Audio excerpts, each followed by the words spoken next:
Nelson Dilipkumar இயக்கத்தில் உருவான Jailer திரைப்படத்தின் மாபெரும் வெற்றியை தொடர்ந்து சூப்பர் ஸ்டார் ரஜினிகாந்த் தனது அடுத்த பட பணிகளை தொடங்கினார். அந்த வகையில் ஜெய்பீம் திரைப்படத்தை இயக்கி தமிழ் சினிமா ரசிகர்கள் மத்தியில் மிகப்பெரிய வரவேற்பை பெற்ற இயக்குனர் ஞானவேல் இயக்கத்தில் உருவாகும் வேட்டையன் என்கிற திரைப்படத்தில் நடிக்க தொடங்கினார். தற்போது அந்த படத்தின் படப்பிடிப்பு பணிகள் முடிந்துள்ள நிலையில் விரைவில் லோகேஷ் கனகராஜ் இயக்கத்தில் உருவாக உள்ள கூலி என்ற திரைப்படத்தில் ரஜினிகாந்த் நடிக்க இருக்கிறார். இந்நிலையில் இடைப்பட்ட நாள்களில் ஓய்வெடுக்க அவர் அண்மையில் அபுதாபி சென்றிருந்தார். இதனையடுத்து ரஜினிகாந்த் அவர்கள் அடுத்த 3 திரைப்படத்தின் இயக்குனரை லாக் செய்து விட்டதாகவும் தகவல் வெளியாகிவிட்டது.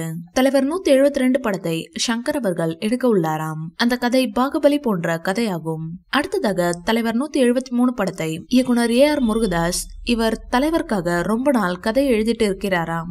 இதனை வைத்து பார்க்கும்போது தலைவர் வருடத்திற்கு 2 படம் நடிக்க போகிறாராம். இந்த வீடியோ பிடிச்சிருந்தா லைக் பண்ணுங்க, ஷேர் பண்ணுங்க.